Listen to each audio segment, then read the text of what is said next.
Good afternoon, everyone. My name is Mir Zahir Abbas. I am the Operations Manager of SciSec. Welcome to today's webinar, The Regular Ground Rules.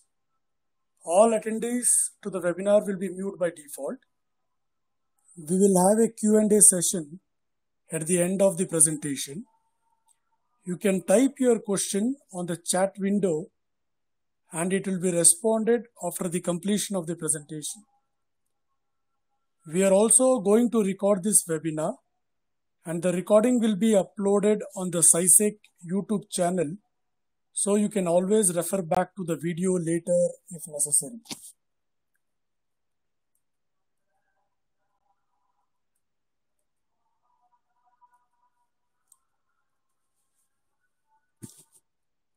This webinar is part of the weekly series titled Samgajadvam, May We All Progress Together. The objective is to cover different topics of security over the course of this series. We want to provide a conceptual overview in this webinars to the various aspects of security and hope this will kindle your interest to explore further. This is the 13th webinar in this series. The topic of today's webinar is security at hardware level. We have another interesting webinar next week on Introduction to Mitre Attack Framework. This will be by Kirtar Oza. We will open the registration for this webinar shortly. We have more webinars lined up over the next few weeks, and I hope you will find this series of webinars useful. Do let us know if you have any feedback as well as any ideas to share with us.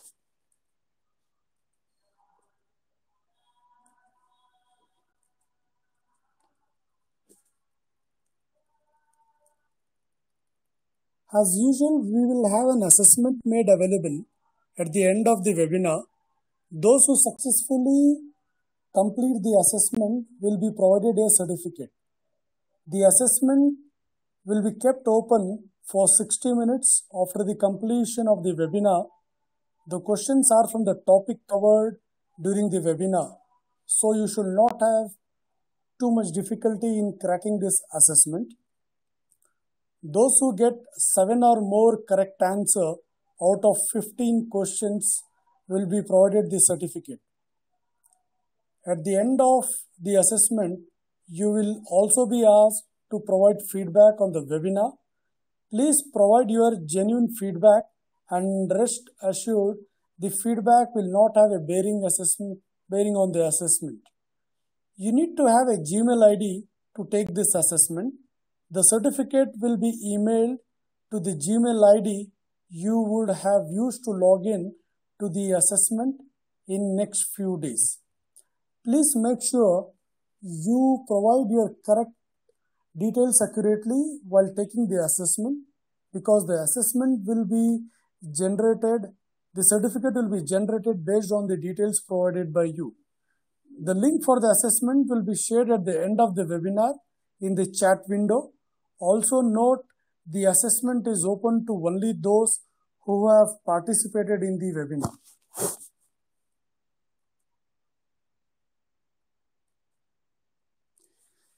Let me now introduce the speaker for today's webinar. Rajshekhar K. is an assistant professor at Indian Institute of Technology, Dharwad. He has completed his PhD from the Indian Institute of Technology, Delhi, under the guidance of Dr. Smruti Ranjan Sarangi. His research interests include computer architecture, hardware reliability, hardware security, accountability issues in heterogeneous 3PIP containing SOCs, and microarchitectural simulation. Now I will hand over to Professor Rajshekhar K. to take you through the next part of the webinar. Over to you, Professor Rajshekhar. Thank you.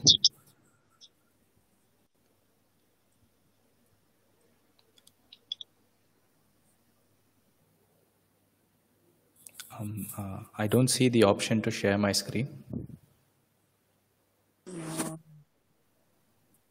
Okay. Now you can see I am ready. Yes. Yes.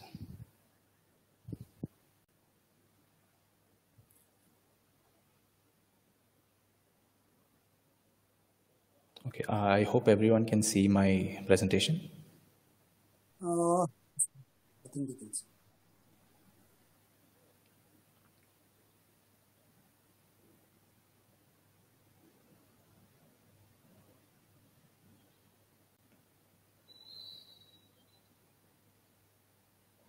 Can I get a confirmation? Is it visible? You can go ahead with the session. Okay. Okay. Thank you. Okay. Good evening, everyone. Welcome to this webinar. Thank you for joining. And I'd like to thank the team at SciSec for organizing this really interesting initiative that they have started to take us all forward, as they said. It was a very nice name that they came up with. So in today's webinar, we'll talk a bit about security at the hardware level. So I think in all the prior presentations, the focus has been more about software, viruses and malware and phishing attacks and those kind of things. All these came about because you allowed some untrusted software to run in your system. Now, can we extend the same line of thought and see what will happen if untrusted hardware is allowed to be part of your system? What happens? What kind of threats does this bring in, right? And how do we mitigate such threats? And it's all not going to be doom and gloom. We'll also see how having trusted hardware can achieve some nice properties. So we'll also see defense mechanisms that are based on trusted hardware. So that's going to be the overall thing. We'll see both security attacks and defense techniques with focus at the hardware level. Okay. So moving on. Let's talk a bit about the threats first. The four images at the four corners of the page. You have a nuclear reactor. You have a fighter jet. And there's also a missile in the same frame. There is a power transmission system. And there's also e-commerce, transfer of money via electronic means. Right? These are really wide, varied domains. But all of these employ computers to a large extent. Right? All of them have hardware chips. All of them have software running on these chips. Right? All these things are what are known as security critical applications, right? If let's say some app that basically, some phone app that you have maybe makes funny images out of your photos. Now, if such an app does not make the funny photo correctly, it's not very critical. It's okay, you can live with that. But if something in nuclear reactor goes wrong, things can have the consequences can be horrible, right? So these are known as security critical applications. So we need to be very, very careful when we design such systems. What hardware is going in? What software is going in, right? Who's writing the code? Has the hardware and the code passed through all the checks? We need to think about all these things, right? Now, it is not possible that every organization can make its own chips, right?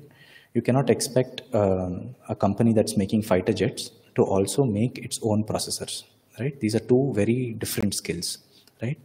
An organization may not know how to design a processor. That is one caveat. It may also not have the means to fabricate, right? A fabrication facility is a very sophisticated facility, right? Not everybody can have it. So the most sophisticated facilities are located in Taiwan, some places in China, and so on, right? US has some facilities, but the cutting edge ones are all around the China and Taiwan and so on, right? So not every organization can design its own processors. Not every organization can fabricate its own processors, right? So you are forced to depend upon third parties, right? You have to externally procure these processors and bring them in.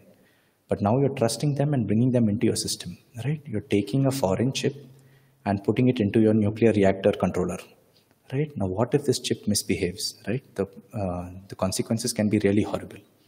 So this is what we mean to say that there is a threat of security risks at the hardware level, right?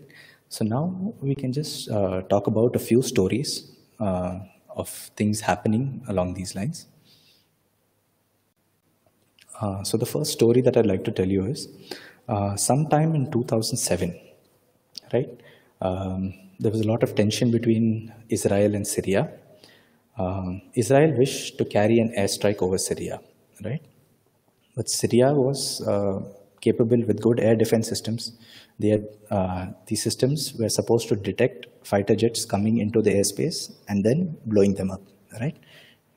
But Syria obviously did not make up this whole system. They had to buy it from other third-party military equipment manufacturers. So they had bought all the system, set it up, and they were ready for any air assault.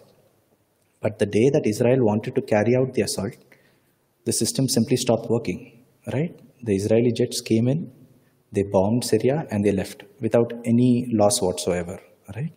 So what the community generally believes is that these equipment that the Syrian government bought from third parties actually contain what is known as a backdoor, right? And just before Israel wanting to conduct the attack, they used the backdoor to turn off the entire system. They happily came in, did their bombing, and went back without any casualties, right? So you can see how serious it can be when we accommodate hardware from external sources into your system, into your security critical system, right? Syria faced a lot of losses because of this, both human losses as well as material losses.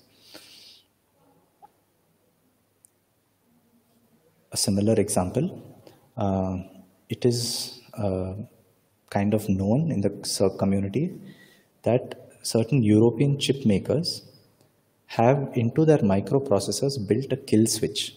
A kill switch is something that can be remotely turned on, and when it's turned on, basically the entire chip stops functioning. And a defense contractor and many defense contractors have been using these kind of chips in their defense equipment and selling them all around the world. So at the time of war, when you want your airplane to fly, when you want your missiles to hit their target, it's possible that they completely stop working, right? Again, what happened? Microprocessors made by an untrusted chip maker were taken into the system, right? And at the moment when it really matters, these chips may just stop working, right? Compromising the entire system. Let's look at another example, right? So there is a popular company, Supermicro, that designs compute servers. And then they had supplied these servers to major tech giants like Amazon, Apple, and so on. Amazon, during one of their routine security audits, noticed that these processors had extra tiny microchips in their motherboards, and these were not part of the original design. Further investigation found out that these tiny microchips can actually compromise the operating system that's running on the server and allow attacks. You can allow other processes to access different parts of the system. And also, when you plug in this server into a network, these tiny microchips can start affecting the other systems in the same network, right? So Amazon has trusted another company, Supermicro, and Supermicro has probably trusted another manufacturer, and so on, right? There's a huge chain. The supply chain is quite complicated in all these matters, right? The different designs on the chip are made by various different companies. It is fabricated by a different company. It is packaged by a different company. It is assembled into a server by a different company. It is integrated into a system by a different company and used by a different company, right? So the supply chain is so detailed and so involved that is very difficult to track where the threats are coming in from, right? At any point in this whole chain, somebody could have compromised the system. Somebody could have added some things to the hardware that are not supposed to be there, giving them some kind of leverage over the rest of the system. So in response to all these threats, the United States Department of Defense has come up with something known as a Trusted Foundry program. Essentially what they aim to do, I believe they've still not achieved it completely, but their aim is as follows. For every critical piece of circuitry that goes into their defense equipment. They want to be able to track where it was designed, where it was fabricated, where it was assembled, and so on. And they have made up a list of trusted organizations, and all of these activities of design and fabrication and assembly, etc., should be done only by these trusted organizations. No component that has any part of its manufacture done by an untrusted organization is allowed to go into any critical defense equipment. That is their aim, and that's what they're trying to achieve as part of the Trusted Foundry program in the United States. Similar stories. The first story is a bit old here in this slide. So at a time when typewriters were still used, right? The US embassy in Moscow were using some typewriters. The Russians cleverly modified the typewriters without the knowledge of the US consulate. And what these modifications allowed the Russians to do was to copy any documents that were typed on the typewriters. And they got a copy of all the data. Another attack. Seagate is a popular company that makes hard drives. Many of us probably are using Seagate hard drives even today. So at one point in time, some hard drives were shipped with a Trojan. Right? A Trojan is some extra piece of circuitry we'll discuss in the coming slides. So basically there was some extra piece of circuitry in the hard drives that would send all the data that's there on the hard drives to a remote attacker without the knowledge of the user. Okay. Many of you may know about the Spectre and Meltdown attacks that happened last year. What you may not know is that these are actually attacks that were brought about because the hardware was vulnerable, right? So companies like Intel, ARM, and IBM who manufacture processors, year after year, they are trying to change their architecture design so as to improve their performance. They want to do some clever optimizations, clever speculation, and so on to make their processors faster and faster every year, right? But one of the performance optimizations that they applied actually ended up becoming a vulnerability, right? It ended up allowing one process to read data outside its address space. So think of it this way. Maybe you have one process, Mozilla Firefox running, and you have another process, let's say your VLC running, right? Now imagine if your VLC application is able to read the process space of the Mozilla application. By all basic rules of computing, this should never be allowed. This is a serious security flaw. And this was actually allowed because of a performance optimization that these manufacturers tried to bring into the processor. And unknowingly, they ended up opening up a vulnerability, right? And attacks were built based on this vulnerability, and they were given the name Spectre and Meltdown. Okay, so these were some stories, right? So now let's look at it from a computer science perspective, right? From the stories, we see that these threats can cause catastrophic consequences, right? So let's try and understand this a little better such that we can move towards building systems that are resistant to these kind of things, right? At least we should know what is the scope of an attack, and then we can start working towards how to mitigate attacks. So first, let's look at it from a pure computer science perspective. So what does it mean to compute something? What is the compute stack? Right? At the very bottom, you have the hardware. You have the processor itself. You have the memory. You have the devices. You have your disk network, etc. Above the hardware in the stack, you have the operating system. The operating system is a resource manager. It decides, okay, which process should use the processor when, which process should use the network when, right? And it also ensures that two processes do not read each other's space, right? You have a notion of isolation. And above this operating system layer, you have the applications itself. You have your Mozilla, you have your VLC player, and so on, that make requests to the operating system saying, please can I use the processor now? Please can I use the network now? And so on, right? So consider this attack. App 1 tries to access App 2's memory, like we just discussed in the Spectre and Meltdown case, right? What if VLC tries to go and access Mozilla space? That is a serious security issue that should never be allowed. Think of this other attack. A user 1 is trying to access user 2's files. The file system is supposed to guarantee that if a particular user has set certain file permissions, that he or she is allowed to read, he or she is allowed to write, and so on. The file system is expected to enforce these rules, right? So if user 1 is not allowed to access user 2's files, then the file system must ensure this. If this is not ensured, then that is a security flaw. So in case of these two attacks, a well-written operating system can handle this issue. At least that is what is expected, right? A well-written operating system will be able to make sure that these two attacks don't happen, right? They are thwarted. But an operating system is an enormous piece of code, right? There are easily millions of lines in the modern Linux kernel, right? So how can we be sure that every part of it is written properly, right? One is there could be unknowing bugs, and the other is there could be malicious known bugs. Somebody has deliberately inserted lines of code, right? That causes the system to be compromised, right? So what if there is a bug in the OS? Now let us extend this line of thought. I mean, there is a bug in the OS, right? That can allow any application to do anything and take over the system, right? This is a serious issue. And this issue becomes even more serious if the bug is in the hardware itself, right? At the very bottom. Like we just saw in the Spectre and the Meltdown attack, right? Maybe the application was written well, maybe the operating system was written well, but just because there was a bug in the hardware, applications were able to access each other's memory, which is a serious security flaw, right?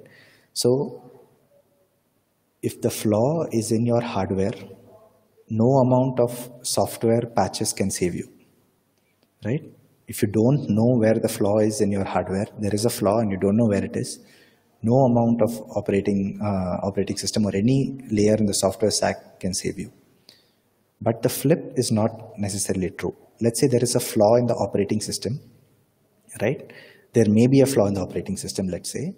You can design your hardware in such a way to ensure isolation, right? You can have hardware support to solve software issues, but it's very difficult to have software solutions for hardware issues. I'll repeat that. If there is an unknown bug in the hardware, it's very difficult for software patches to save you. If there are unknown bugs in the software, it is still possible to design hardware solutions to protect you against some unknown software problems. Okay? So this is a very important thing that we have to think about. So the lower you go in your stack, the more powerful attacks become, right? So there is a group in the University of Illinois in Urbana-Champaign, UIUC. What they meant to do was to come up with a proof of concept of a malicious processor, right? What they did is they took the source code of Leon 3. Leon 3 is a popular open source design of a SPARC processor. Okay, the design of the processor written in VHDL is publicly available. It has been verified by many people and is known to be threat-free, right? So Leon 3 is used even by ISRO in its space missions, right? They take the Leon 3 design and they burn it onto FPGAs, and those are the compute units that go into Chandrayaan-1, Mangalyaan, and so on, right? So Leon 3 is widely used in security critical applications. So what this group in UIUC did is they took this processor design, and they made tiny changes to it. They said that they only changed 1,000 gates. I mean, let's look at it, 1,000 gates. The entire Leon 3 design would probably consist of maybe close to 1 billion gates, right? So all they had to do was change 1,000 gates. And what this malicious circuitry now allows is, one process is free to access the memory regions of other. We just saw how serious a threat that is. And they are saying that by just changing 1,000 gates in the design out of 1 billion gates, okay, they can start allowing one process to start accessing the memory regions of other processes, right? So you can see how serious the issue is. finding out that 1,000 gates have been compromised in a billion gate circuit is simply very, very hard, right? So it is, the situation is quite serious, and this team showed that how serious an attack can be launched with minimal changes. Okay. So just to get a bird's eye view of the whole thing, a security attack at the hardware level is very hard to detect. As I just said, a proof of concept showed that out of a billion gates, they just had to change 1,000 and they could set up a backdoor for a security attack. That's all that was required, and this is very, very hard to detect. It can be, a security attack at the hardware level can be very, very powerful, right? The moment you allow one process to access another process's space, the moment you allow one process to access the OS's space, the system is completely compromised. You cannot really do anything. You cannot offer any security guarantees beyond that point, right? And compromised hardware can easily allow that, and just a tiny change to the hardware can result in a very, very powerful attack, right?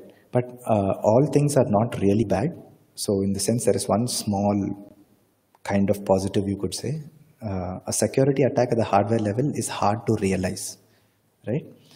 So if you look at the previous case of the Illinois malicious processor, sure, you can change 1,000 gates and create an attack, but you have to convince an organization. Let's say you have to convince ISRO to take this design with this malicious circuitry and use it in their satellite. Now, how do you convince the organization to take this, right?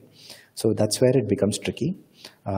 It's also tricky for people to fabricate by themselves, right? No guy sitting in his house can launch a hardware attack, right? No one can sit on the sofa in their living room and launch a hardware attack. But launching software attacks are done by people sitting on their sofa in their living rooms. It's still a threat today. But launching hardware attacks without the resources is very difficult. You need to have significant resources. You need to have significant backing. Maybe you are part of some government trying to subvert another government or something like that. Only then it's going to be possible, right? Simple individuals cannot, I mean, it's harder for them to launch attacks at the hardware level, right? So these are three things. Attacks at the hardware level are hard to detect. They can be very powerful, but they are hard to realize. Okay.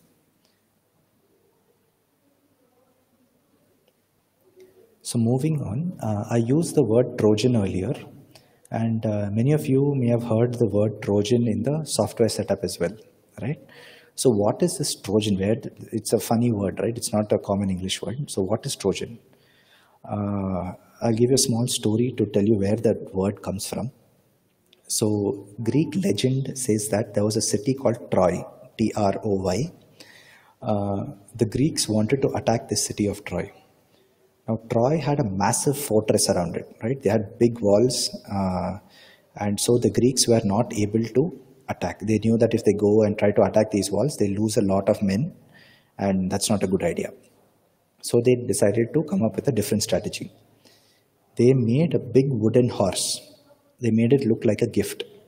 Okay, as you can see in the diagram, there is a big wooden horse, and they kept this wooden horse outside the gates of the city of Troy. The people of Troy thought, okay, maybe the Greeks want peace and they're giving us a gift. So they opened the gates and they took the horse inside. Now, what had happened was the Greek army had hidden some of their best soldiers, including Achilles, one of the fabled Greek warriors. So some of the best soldiers were hiding inside this wooden horse. The moment the people of Troy took the horse inside, the soldiers jumped out of the horse, killed the people around them, and opened the gates and allowed the rest of the army to enter the city, right? So what has happened here? You had a very nice, secure city, right? You had nice big walls around your city, but you took an untrusted object, this horse, inside the city. And once you took an untrusted object inside, everything can go horribly wrong, right? So that is what happens in the world of computing as well. if you run an untrusted application, you have an awesome computer that's really secure behind a firewall and so on, but you run an untrusted application, it causes havoc. So that is known as a software Trojan. And similarly, you have an awesome system, well designed, but you decide a part of the system to be made up of a processor that you bought from some foreign organization, and that foreign guy has hidden some things in the chip. You take this into your secure system, and now your system is compromised, right? So you can see the analogy between the story of the city of Troy and Trojans in the computing world, right? So what is the hardware Trojan? The definition says it's a malicious modification to the hardware circuitry. And what can this malicious modification do? First kind of attack is it can miscompute, right? Simple example, let's say the circuitry is an adder, you give it 2 plus 2, it says 5, you use 5 somewhere else and something blows up, right? So problems can happen if the hardware miscomputes. Second problem is malicious signaling of devices. Now let's say I'm using the foreign processor in a nuclear reactor, right? In the controller of the nuclear reactor, this processor has to tell when the turbine has to run, when it should not run, when should the fission happen, when should the fission be stopped, and so on, right? The controller algorithm is running on this processor. Now, if this processor, when it's supposed to tell the fission to turn off, if it tells the fission to turn on, the whole reactor could blow up, right? So it's a malicious signaling of the fission controller, right? So that is one type of attack where the processor starts signaling devices it's not supposed to. One kind of subcategory of the signaling of devices is leakage of data, right? So you have confidential data in your system, and your untrusted hardware, these hardware Trojans, are leaking this data outside, right? So that is another kind of attack. The fourth kind of attack is denial of service. Like you saw in the Syria-Israel example, you had a system that was supposed to safeguard Syria from airstrikes, but the system simply did not serve its purpose. It denied service. It just did not switch on and did not work, right? So this is known as denial of service, right? So these are the 4 attack types that are possible, 4 classes, right? So you can see how serious of an issue this can be if we have untrusted components in our systems that are supposed to be security critical. Okay, now let's look at some ways to overcome these threats. We have seen all the bad things about threats. Now let's see how to overcome them. Okay.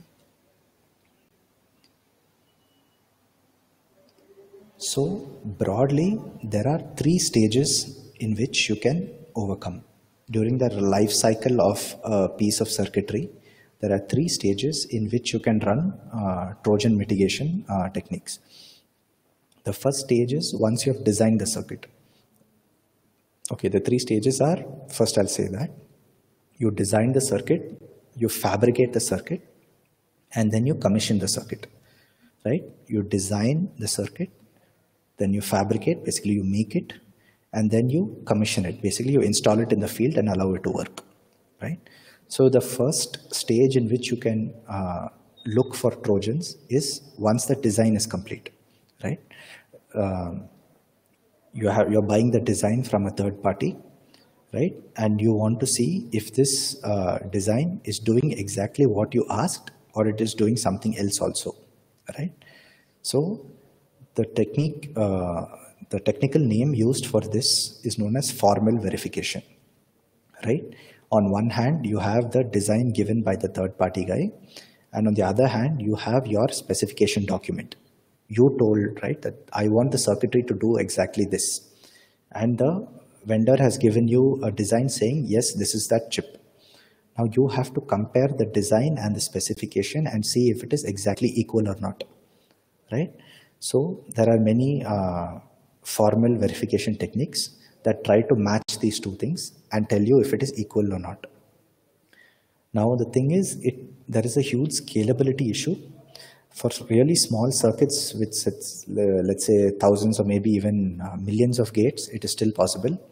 But for bigger sizes, it's just impossible to verify if the chip and the specification are exactly equal or not. It's a very, very hard problem. So the term used for this is scalability. There's a scalability issue. As the design becomes bigger, it is hard to formally verify. Second problem is, what if the Trojan is added in the later stage? Let's say the guy who designed it very well, but the guy who was supposed to fabricate it inserted something into the design and then fabricated, right? So formal verification cannot catch such Trojans. So now let us go on to the next stage, right? After fabrication, we check if the chip has any Trojans or not. This is known as post-silicon validation, right? Post-silicon meaning the design has been fabricated into silicon now, into gates, right? Into physical gates. And now you're going to look at this circuitry and try to determine, does it have a Trojan or not, before you send it to the field. Before you commission it in the field, you want to check, right? So there are two broad techniques on how to do this. So type 1 technique is, you produce test vectors to test different functionalities. I'll give you a very naive example. Again, let's assume it is an adder. You give it 2 and 2. It's supposed to return 4. If it does not return 4, if it returns 5 or something else, then you know that, okay, there is a bug here, there is a Trojan here, or there is some issues here, right? But if you give it 2 and 2, and if it returns 4, does that mean that the chip is perfect? Maybe for 2 and 2 it works correctly, but for 2 and 3 it does not work correctly. How can you check for all possible combinations, right? The space is very, very huge, right? So again, as the design gets more complicated, as the input space becomes more and more large, the test vector approach starts suffering, right? It sounds similar to the scalability issue that we discussed in formal verification. Here it is known as a coverage issue. Can you cover all the circuitry in the chip, right? By giving these test vectors, are you covering all the circuitry in the chip and testing all the circuitry in the chip? So are you covering it all? So there are coverage issues. And a second kind of issue is, what if the Trojan is triggered, right? So maybe the guy who added the circuitry, right? Maybe he did it in such a clever way that it is not always buggy, right? Let's say for 2 and 2 it will work correctly, right? But maybe there is a certain clock circuitry. Let's say there is a certain counter circuitry or a clock circuitry inside this Trojan, right? So at the time of validation, maybe the chip works correctly, but after commissioning, let's say after 1 year, he has put a counter in the Trojan saying that after 1 year you turn on. Before that you don't turn on, like an alarm clock, right? After 1 year the alarm goes off and then the Trojan turns on, right? So up till that time the Trojan was off. So then post-silicon validation cannot catch such a Trojan. This is known as a triggered Trojan. The Trojan lies dormant, it does not work during the post-silicon validation stage, but later on when it's in the field, a trigger comes. A trigger is something like a poke, right? Somebody is sleeping and if you wake them up, right? That's known as a trigger. So the Trojan was sleeping the whole time, it was dormant, and something happens in the field, right? It's like an alarm clock and it wakes up the Trojan and the Trojan starts misbehaving. This is known as a triggered Trojan. So post-silicon validation cannot catch triggered Trojans, right? Because when you're testing, just after fabrication, maybe the Trojan is sleeping. You cannot see it, right? Another kind of validation technique that suffers from the same issues of coverage and trigger Trojans is known as side channel analysis. This is a very interesting technique, right? So I will try and explain it in the simplest possible way. So let's say you have a circuitry, right? You measure the power consumed by the circuitry. You keep giving different inputs and you keep measuring the power consumed, right? And so you make a power signature. You know that, okay, under normal working conditions, my circuitry, when it's behaving properly, consumes so much power. But let's say when the Trojan comes on and starts doing some extra work, right? The power signature will start changing. It will start consuming more power, right? You will start, if you can detect the difference in power consumed, then you can say that a Trojan is there, right?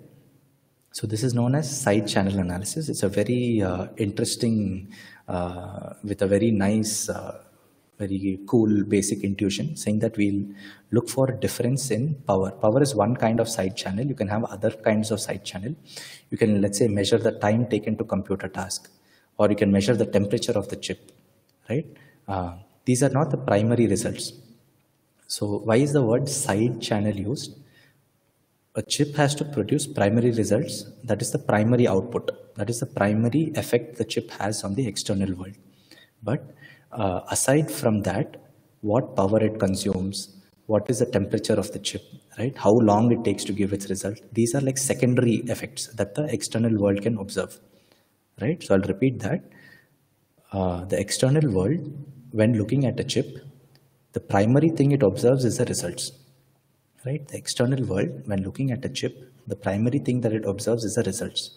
But there are other secondary things that it observes, like power consumed, temperature, time taken, and so on, right?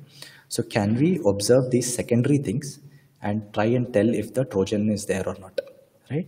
It's a very clever technique with a very nice intuition, but again, it has coverage issues because many a time the circuitry, Trojan circuitry is so small that the additional power it consumes, you cannot really detect, right?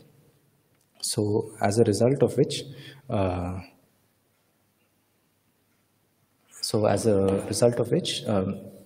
it is difficult to make out the small differences, and so you may actually miss some Trojans.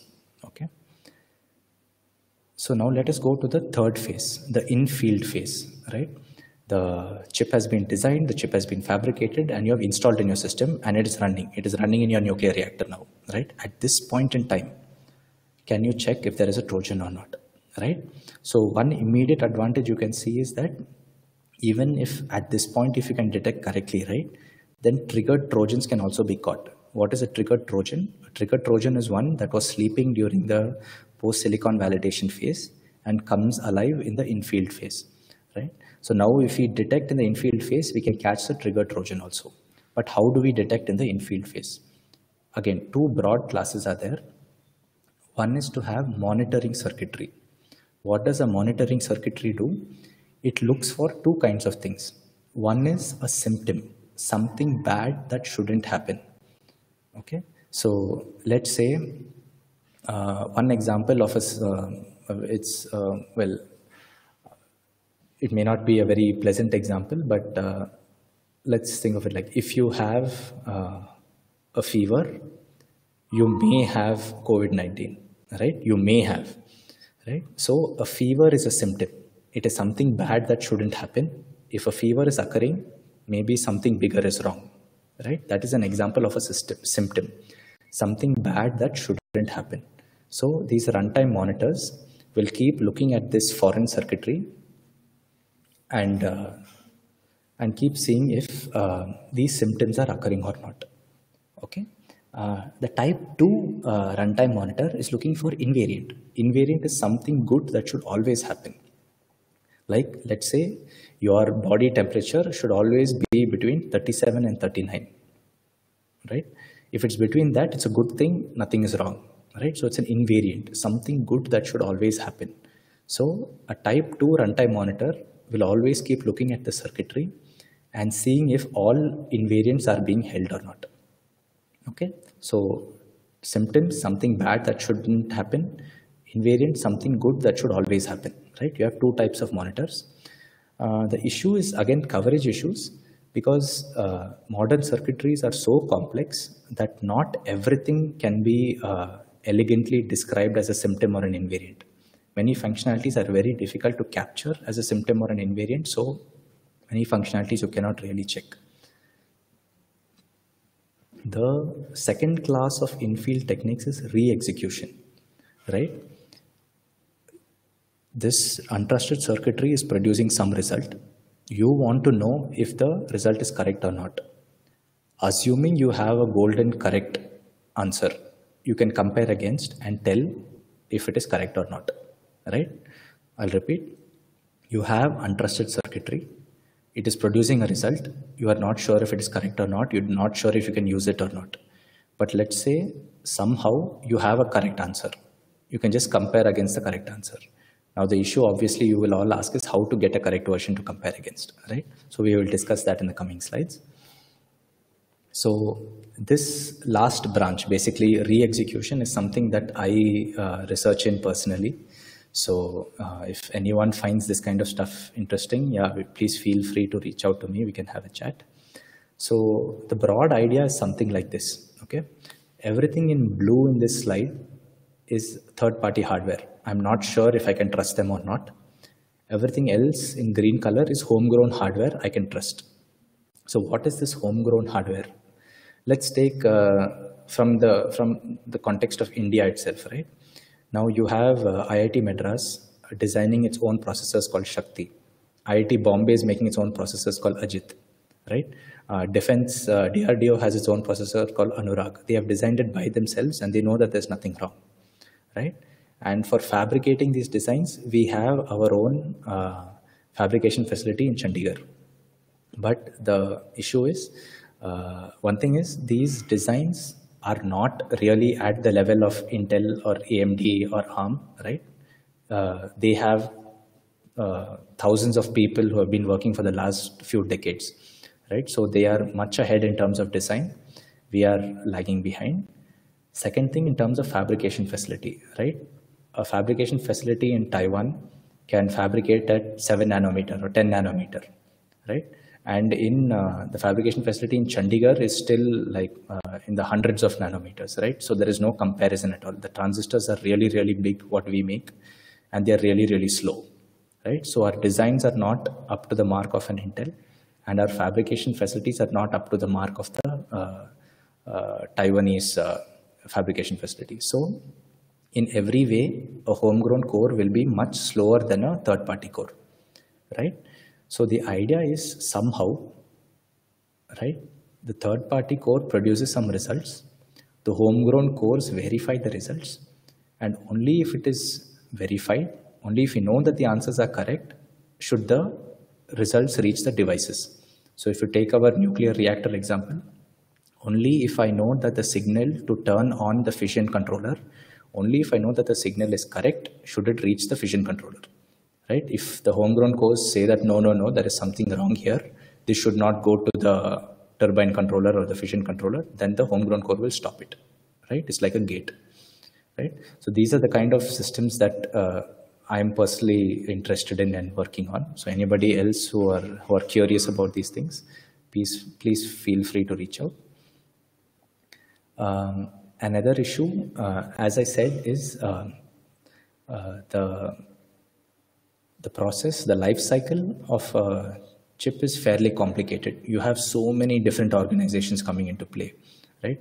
You have designs made by so many organizations being put together. Like even if you take your phone, for example, the processor design is by ARM, you have a Bluetooth module by somebody else, you have an encryption module by somebody else, you have a compression module by somebody else.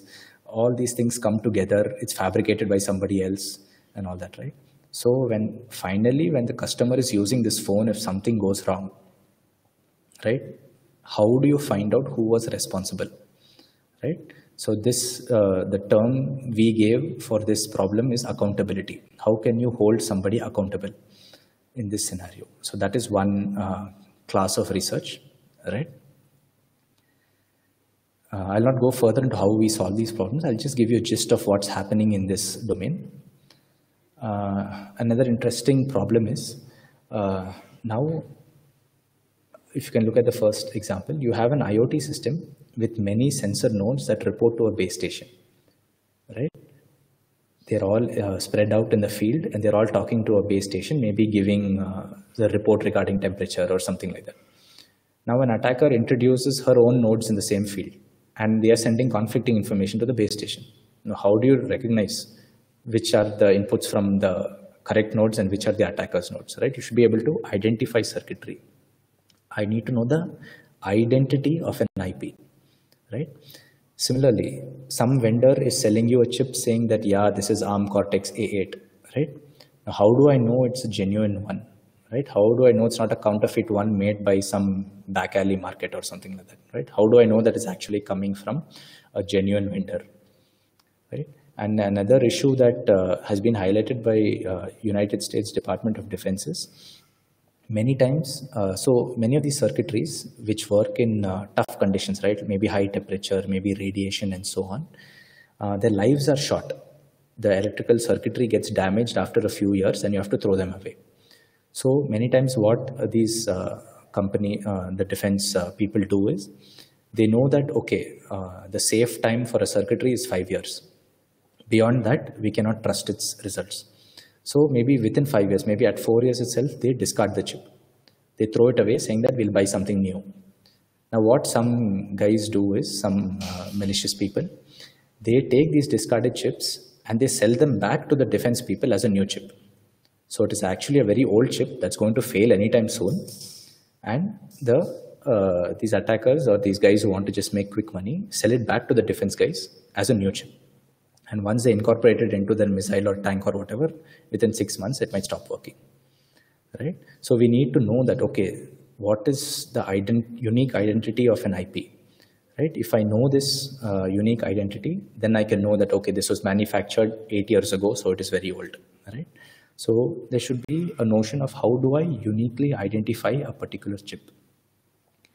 To solve this problem, people came up with what is known as a physical unclonable function, or PUF. Okay. At a very, very high level, it is this. Just like how a human being has a fingerprint that is unique to every person, every piece of circuitry, even if it is the same design, let's say you wrote this design for adder and you fabricated 10 times. The 10 different chips that you make will each have slight variations. This is the very nature of the fabrication process, that you cannot be precise. You cannot do the exact same thing every time. So every time you fabricate the chip again, there's a slight variation. So it is almost like a fingerprint, right? Just like how humans have fingerprints, chips can also have fingerprints, and they're known as physical unclonable functions, right? So using that, we can uniquely identify a chip, and then the aforementioned problems of counterfeiting and selling of old chips and the sensor base station example that I gave, all these things can be handled if we start using physical unclonable functions. Okay, now let's slightly deviate to something else. Let's say the threats are at the software level. We have trusted hardware. Assume we have trusted hardware. Threats are at the software level. Can we use the trusted hardware to somehow thwart the software threats? Right. One example is the Intel TXT, Trusted Execution Technology, that comes in all modern processors that you buy. Your laptop that you're probably watching this on right now probably has the Intel TXT technology. What it can allow you to do is, if you know the entire boot process, first you have the bootloader come up, then the bootloader will bring up a part of the OS, and the part of the OS will bring up the rest of the OS, and then your drivers will come up and so on, right?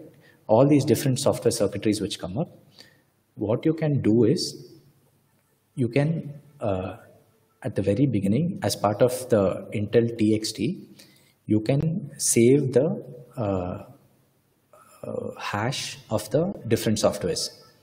Let's say you take the entire operating system and you make a hash of it. Let's say you do some complex mathematics on the entire source code and you get a unique, let's say, 1024-bit value, right? Now, if you make any change to the source code and run those complex mathematics on it again, you'll get a different 1024-bit, right? This is known as hashing, which you all may be familiar with. So the idea is, for every bit of code, let's say like the bootloader code, you have the hash. So when the bootloader comes up, Intel TXT will check, okay, bootloader is coming up. Is its hash matching with the hash that I know, right? If it is a known hash, I will allow it to run. If it's an unknown hash, I will not allow it to run. If it's a known hash, the bootloader will run, and then the bootloader will try to bring up the first part of the operating system. Same process repeats again. So you'll take the first part of the operating system, you'll compute the hash. You'll compare it with the known hash. If the thing matches, you will allow the initial part of the operating system to load. Otherwise, you will stop it at that point. Following this way, you can verify the integrity of the software stack. So as an end user, if I'm running a secure critical application, I trust the hardware. My doubt is only on the software below me. That is, I'm doubting the bootloader, I'm doubting the operating system and so on. So the trusted hardware, that is Intel TXT, will give me the reassurance that yes, the bootloader is correct, yes, the operating system is correct, and so on, right? And so I can, with confidence, I can run my application on this system. So Intel TXT helps me to verify the integrity of the software stack. It has not been compromised. The software stack has not been compromised. ARM has an equivalent known as Trust Zone. In addition to integrity of the software stack, it also allows you to implement a Trust Zone firewall. If you can see the blue horizontal bar, what it basically helps you to do is isolate different parts of the system. Like you can say that no core from core cluster A is allowed to access USB port. Let's say you can make such a policy, and Trust Zone firewall will implement that for you. So when you start isolating stuff with the help of hardware, you can achieve nice security properties, right? The hardware is helping you to isolate different entities such that you can achieve some security properties, right? Even if the operating system running on core cluster A is compromised, right? You can still say that whatever comes from core cluster A, you are not allowed to access USB port. So even if there's a bug in the operating system, the hardware will catch it. That's the idea, okay? One last thing, can something that is used for defense be used as an attack? So we discussed side channel analysis, right? We said that we'll run the chip for some time with various different inputs and we'll measure power. And if the measured power starts varying from what we know to be the correct amount of power consumption, then we know that some hardware Trojan is working. Right? So if there is a difference in the power consumption, we can say that some extra circuitry is running. That's why power is being consumed. So this is known as a side channel analysis. Side channel, in this case power, you are analyzing the power and you are telling that yes, a Trojan is present. So this was a defense technique. Now what I want to tell you is, can this same side channel analysis or power analysis be used as an attack? So many researchers have shown that it's possible. So let's assume a very small embedded circuitry, right? As shown in the diagram, it says DUT, right? Device under test, right? That's the one, that is the piece of circuitry that we are trying to attack. So inside that circuitry, there is an embedded secret key, right? Many times in places where you have these doors, the key to the door is basically you have to show a key card. The key card will have an embedded key inside it, and that key card will talk to the sensor by the door, and then the door will open if the key card is a authentic key card, right? So now I want to guess this key inside and make my own card and attack, right? I want to guess the key inside the key card, right? So what I will do is, let's say somehow I find out that this key card is using the AES encryption algorithm. Advanced Encryption Standard, AES algorithm. It's a very popular algorithm, very widely used, so everybody knows the algorithm, right?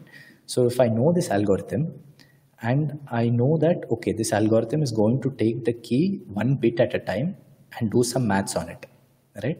It's going to take input text one bit at a time, it's going to take the key one bit at a time, do some maths, and it's going to give me some output, right? Now what I'll do is, I'll probably give it different types of input text and I will measure the power, right? And based on, so what will happen is, how the circuit actually behaves is, when a 1 is coming from the key, the circuit behaves a certain way, and when a 0 is coming from the key, circuit behaves a certain way. So because the two ways are different, the power consumed is different, right? So by using this difference, I can guess the stream of ones and zeros, and so I can guess the key. So the idea is, sitting outside without breaking open the chip, just sitting outside the chip, measuring the power consumed by the chip, I'm actually able to find out the hidden secret key. So it is a kind of attack, okay? So side channel analysis was used as both as a defense and an attack. So yeah, this brings me to the end of the presentation. I very briefly covered a diverse area of topics. It was not meant to be focused on any one topic because it's an introductory lecture. The hope is some of you get, not some of you, I hope all of you get excited by different portions of this talk, and you go back and you read more about it, you can talk to me and we can discuss more. So that was the point of this webinar. Like the name said, let's all move forward together. So if you're interested, I'm assuming that mostly there are students listening to this. So if you're interested in any of this work and you want to discuss more, you want to work more in these areas, please feel free to reach out to me. My email ID will be in the next slide, and I suppose the SciSec team will also share it with you. Yeah, so just some concluding remarks. Security at the hardware level is highly critical, like we discussed. Right? Once we know that the hardware cannot be trusted, no amount of software protection can overcome a well-designed hardware attack. Right? So once at the very bottom, your very foundation is compromised, then whatever you build on top of that foundation, it has no meaning. Right? You cannot give any security guarantees if the underlying hardware is untrusted. So that is a very stark remark. I'll repeat that again. Once the underlying hardware is untrusted, no security guarantee can be provided with any kind of software protection. Okay. Research here is comparatively younger as compared to the software level security. Software level security is being studied for I think close to 3 decades now. But research here is somewhat younger, but they're not very different from each other. Techniques from one may be employed in the other. Hardware will present its own unique challenges and opportunities, but yeah, the principles are the same, right? You have a secure system. The moment you start allowing outsiders to come in, outside software to come in, outside hardware to come in, then you're in for trouble. You have to incorporate these outsiders very, very carefully. Otherwise, you are in for trouble, right? That's the takeaway at the very end. So thank you. Thank you for listening to this talk. And that's my email ID on screen. Please feel free to reach out to me. And yeah, I think I can take some questions now. I think that's the plan. So please feel free to mark your... I'm sorry? It was a really very good session today, like security at hardware level. Okay, I think people will be a little cautious. Thanks a lot for the interesting session. I have shared the questions from the audience in the WhatsApp. Sure. I will take them one at a time then. So yeah, the listeners may add more to the questions. I think you're supposed to do it through a chat app. So please do that. I will start taking questions one at a time.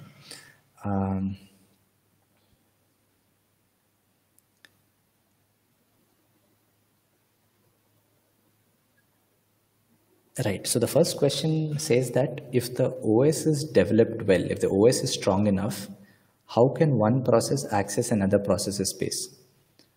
Right. So as I said, see, the very foundation is hardware. The OS itself is running on the hardware, right? So if the OS is trying to say that, okay, app 1 cannot access app 2, but it is giving this instruction to the hardware below it, the processor, right? If the processor chooses to ignore, then what do you do, right? So one way in which these attacks are typically carried out, in the case of the Illinois malicious processors also, what they do is you have a thing called a TLB, a translation look-aside buffer, right? So it does your virtual address to physical address mapping. It helps you accelerate that. It's like a cache. It helps you to accelerate the virtual address to physical address mapping.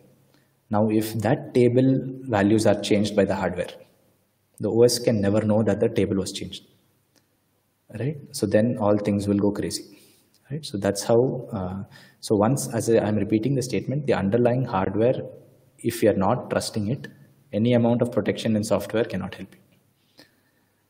Okay, let's go on to the next question. Can our mobile phones have triggered Trojans by manufacturers to blast battery whenever they want, or to disable the smartphone network completely? It is actually completely possible. There's nothing to stop them. It's completely possible. These chips are designed by some organization in America using modules from some other organizations in Europe. Then they all come to China to be manufactured, right? Anybody at any point could have inserted a Trojan, right? So at one point, again, please take this with a pinch of salt. I don't have an immediate citation, right? But at one point, there was an accusation that Apple, through some hidden circuitry, was deliberately reducing the battery life or something like that, right? They had control over the circuitry, or they had control over their own OS and made it schedule things in such a way that it was consuming too much power, and deliberately the battery was running out far quicker than it was supposed to. So again, this was an allegation, I think. I don't think it was ever proven. The point was that maybe they wanted them to buy newer models or something like that. That was the accusation, but it is possible, right? You can think about it. They are making their own chips. They are making their own operating system, the iOS, right? So they can do whatever they want if it benefits them. If they make a kind of system that suddenly on a trigger starts consuming so much power that your battery keeps draining out every 1 hour, then you start, as a consumer, you're worried that, okay, I think my phone's life is over, let me buy the new model, right? And so Apple makes more money. Again, I think I should not speak this without a proper citation, but instead of Apple, you can take any company X, right? So any company X can do this when they sell their phone to you, right? Let's go to the next question.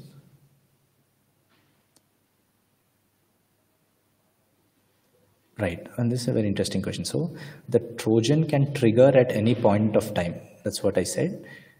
So, and I said that we can re-execute in the field to compare if the answer is correct. So what is the frequency of re-execution in the field, right? So he's saying how he or she is asking the question that how often should the re-execution be done, right? If I'm going to re-execute every single thing, then it's going to take so long that incorporating the high performance foreign processors will be meaningless, right? So the way she's approaching the problem is we will select maybe 1 in every 10 computations and verify or something like that. So the issue with this is, yeah, many solutions actually approach the problem that he or she is proposed. The issue with such kind of approach is, what guarantee can you give? You are checking 1 in 10 times, but what if the Trojan was triggered in the other 9 times, right? So the kind of work that I'm going for is the coverage should be complete. There is no notion, according to me, of 10% security, right? Security is either 100% or it's not there, right? Or you have to implement the system in such a controlled setting that the other cases cannot happen at all, right? But there is no notion as 10% security. That it doesn't make much sense. In the performance world, you can make such an optimization, saying that 10% of the time I'll give you higher performance. That is still useful. But I will guarantee security 10% of the time is not a very useful property to have. So the kind of solutions that I go for is that each and every computation should be verified. I'll just go back to the slide. So if you can see at the bottom of the page is the name of the paper. So I encourage the person who asks this question as well as others to read the paper and see how it can be possible that you can re-execute each and every bit of computation and still have high performance, right? The point was to have fast, trusted systems. That was the point of that paper. So please feel free to read that paper. Okay. Question 4, homegrown hardware, is it a controller or is it an ASIC? It can be anything. It can be anything, right? Depending upon the particular context, whichever works best, that's what we will do. Okay. How can we know if the chip that we are using in a mobile is old? I don't have an answer to that question. I really don't know. How are we going to know that, right? Unless the thing is, these days, mobile phones are changing so quickly and processors are changing so quickly.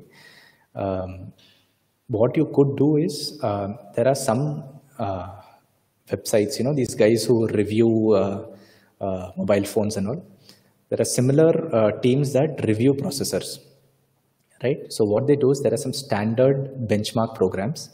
They run the standard benchmark programs on your processor and on each processor model, and they publish the results saying benchmark A took 5 seconds, benchmark B took 10 seconds, and so on.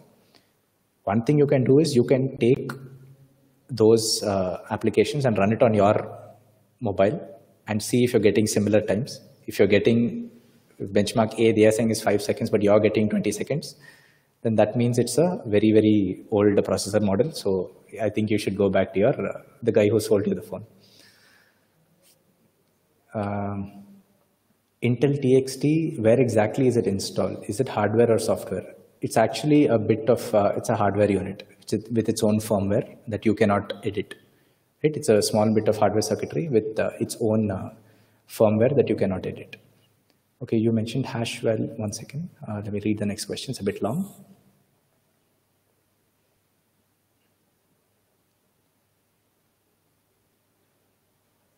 Okay, this is regarding the Intel TXT technology again. The question was, we use the hash value to check if the OS or the BIOS integrity is maintained or not. But the question is, if the system settings are changed, right? If I make a small change to the settings, saying boot first from some other device or something like that, that will change the hash value, is the question. No, that will not change the hash value because you're doing the hash on the code, right? On the code and not the configuration, right? There is a sequence of instructions, that is the code of the BIOS. So you are going to check the integrity of the BIOS. And the second part of the same question is, what happens if the BIOS is upgraded? Then a new hash value will also have to be accommodated into the TXT system, right? The updated hash should also be placed in it. Okay.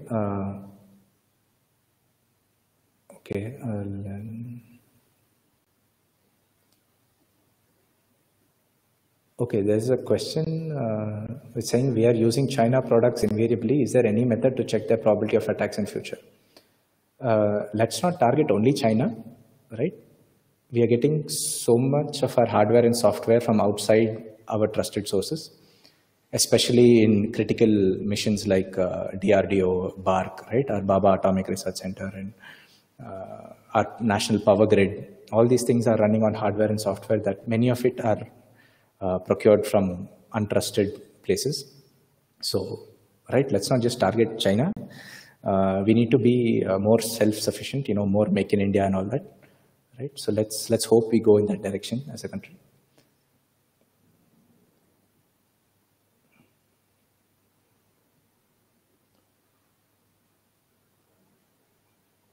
Okay, the next question says, are there problems which cannot be detected during maintenance?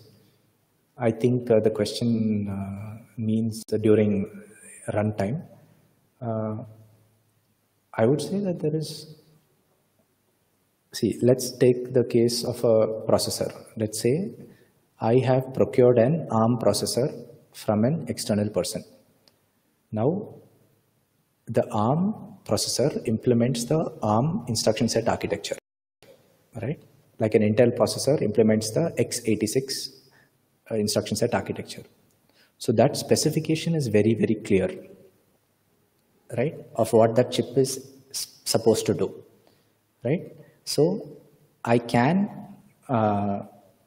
in that sense, verify that whether the chip is performing correctly or not. So I think the question wishes to know, is there some problem that can never be detected? I would say no, every problem can be detected. The only thing is how much time and effort and money are you willing to spend on it, right? And we should not spend so much time in searching for the Trojan in field such that the performance drops so much that the application becomes useless, right? We want the nuclear reactor to run correctly on time, right? The fission should be switched on time, switched off on time. If we spend all our time verifying and we delay the signals to the turbine and delay the signals to the fission engine, then we'll be in trouble, right? So timeliness also matters. How can we protect our hardware from side channel attack? So broadly what you do, what is the intuition behind side channel attack is you look at difference in power signatures. Like in the key card example, when 1 is being consumed, this is the power signature. When 0 is being taken from the key, this is the power signature. Now, if we design the hardware in such a way that the difference between 1 consumption and 0 consumption is very, very small, right? This is known as obfuscation of the circuitry, right? You start doing things that they start looking very similar. So even when 1 is being taken from the key and 0 is being taken from the key, if the power consumed looks similar, then an attacker can not really find out how to do it, right? So that is how we protect from side channel attack. Okay, the next question is asked, can a software update patch defend the hardware vulnerability? Yeah, so again, in the case of, like, say, the Spectre and the Meltdown attack, right? The vulnerability was in hardware. It was identified.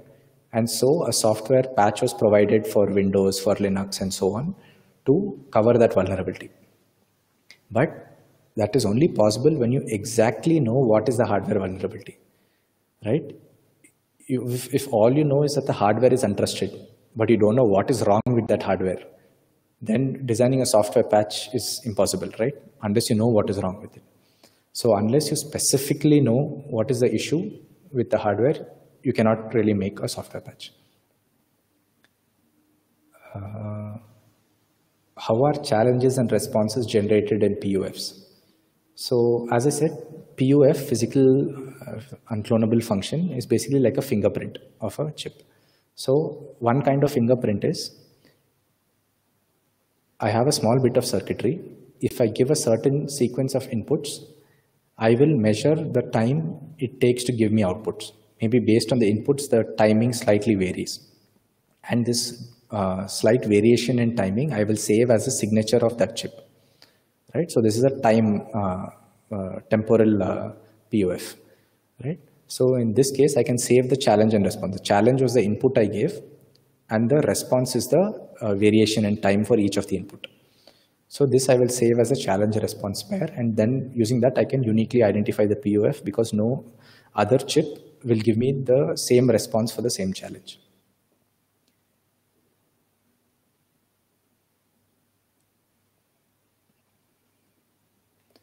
Okay, is there any agency or forum to check hardware security issues? There are many auditing companies. So even I gave you an example of this Supermicro servers being used in Amazon, and Amazon during an auditing exercise found that there were extra circuitry in the motherboard and so on, right? So this was actually found out by a third-party auditing agency. Amazon had outsourced the work to somebody in Canada, saying, please have a look at these servers and let us know if something is wrong. So they had a look at they ran their tests on the motherboard, they did what they had to do, and then they found out. But yeah, so there are agencies to do such things, but I don't really think you can get any guarantee. You can get a confidence saying that, yeah, most probably the chip is fine, most probably the motherboard is fine. But I don't think so far there is any agency that gives you a 100% guarantee saying nothing is wrong.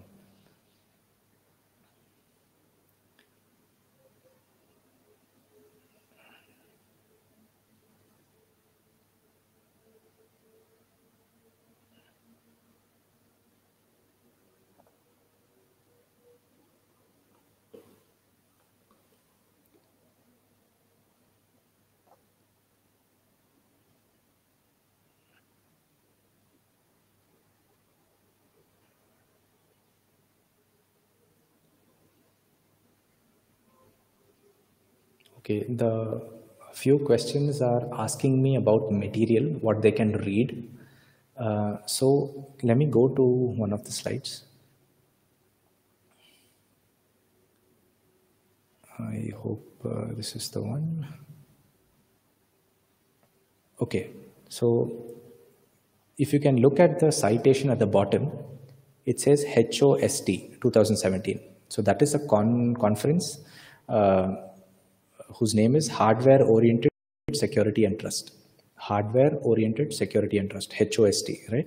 So reading papers here can really help you to get an idea of the work that's going on in this domain. And also, I suggest for anybody starting in an area to first read a survey paper, right? So you can just go to Google Scholar and you can just search hardware Trojan survey or hardware security survey or something like that, right? So you will find some survey papers, right, who introduce the topic to you like almost like a textbook, right? They introduce the topic to you, they introduce all the major works that happened, they classify the works into different categories. such that you can get an overview of the entire area. And then within that, you can find which works you like or which subcategory of works looks interesting, and you can go deeper into that. So my recommendation is you start with a survey paper.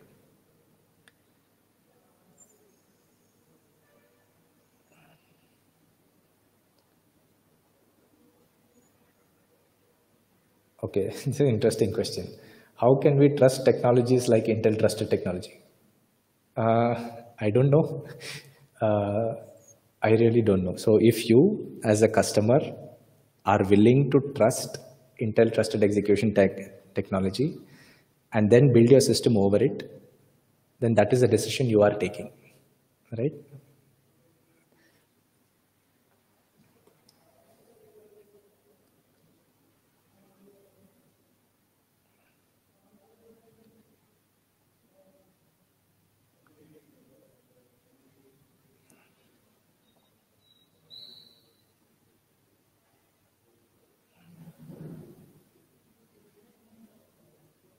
Okay, there are questions regarding the ARM trust zone, where they are saying, can an attacker who's working on one of the cores sabotage the firewall, the hardware firewall, and gain access to the USB port?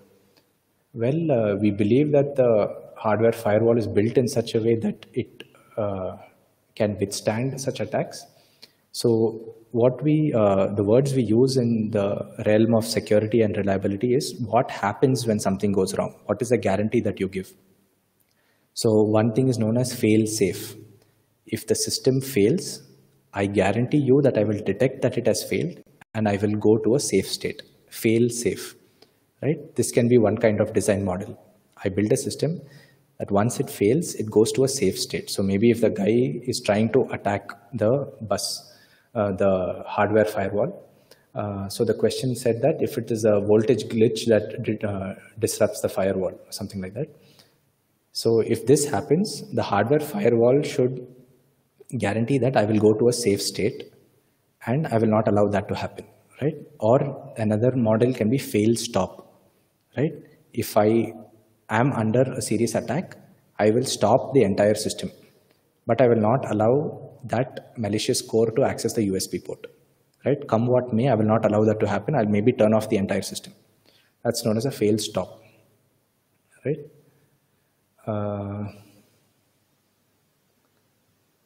How do you check tools for checking performance of hardware?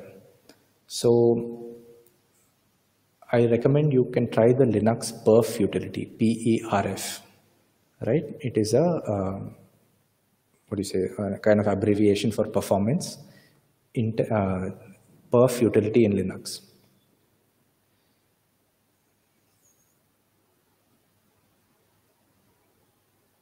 Okay, someone's asking, can aging of components lead to incorrect outputs? Yes, it is definitely possible. As components age, they are susceptible to different effects known as like electromigration and these kind of things. Basically, the chip, the silicon in the chip is wearing out on high usage. Maybe if it's working at high temperature, it wears out really fast. Maybe if it's in a radiation environment, like let's say Chandrayaan or something, right? You put it into space. Now it's facing a lot of radiation. So Chandrayaan, if you guys know, was actually meant to be a 1.5 or 2 year mission, Chandrayaan 1. But it actually ended within a couple of months because it was exposed to so much radiation that the circuitry was compromised.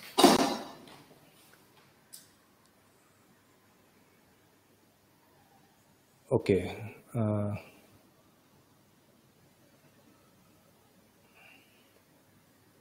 Let me just read the next few questions.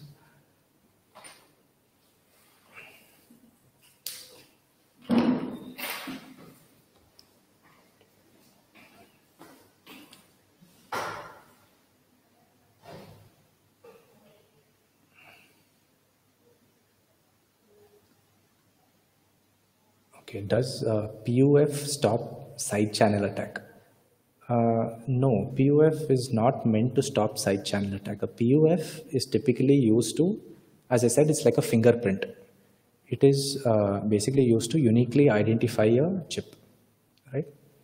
Are there any side channel analysis known in literature that reveals the entire algorithm? Um, Not as far as I have read.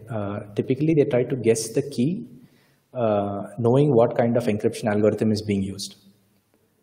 Right?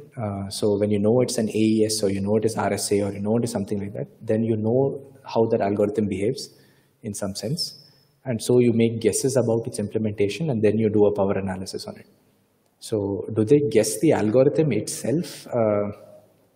I am not aware if that's quite a hard thing to guess. Side channel analysis itself is quite hard. Like I said, right? You're trying to search for subtle power variations. And modern circuitry are so complicated. Like the example I gave was a simple key card. But if you take an entire processor and you do side channel analysis on it, the power signatures will not vary at the bit level and all, right?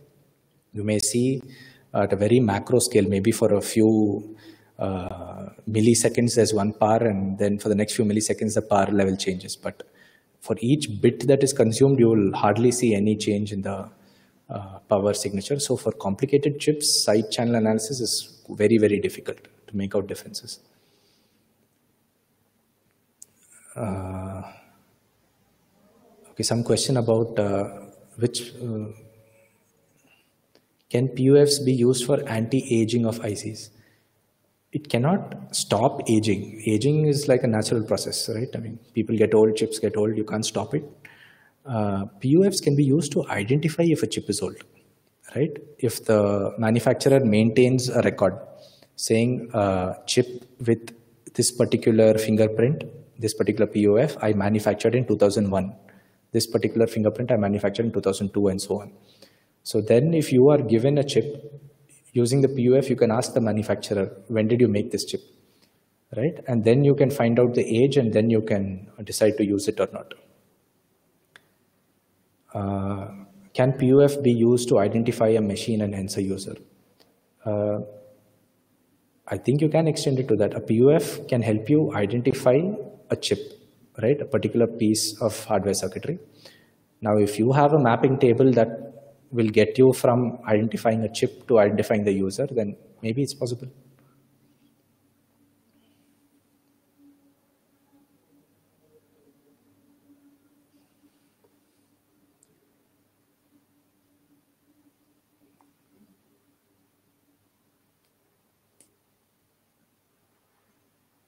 So there's a question about simulation tools to analyze attacks.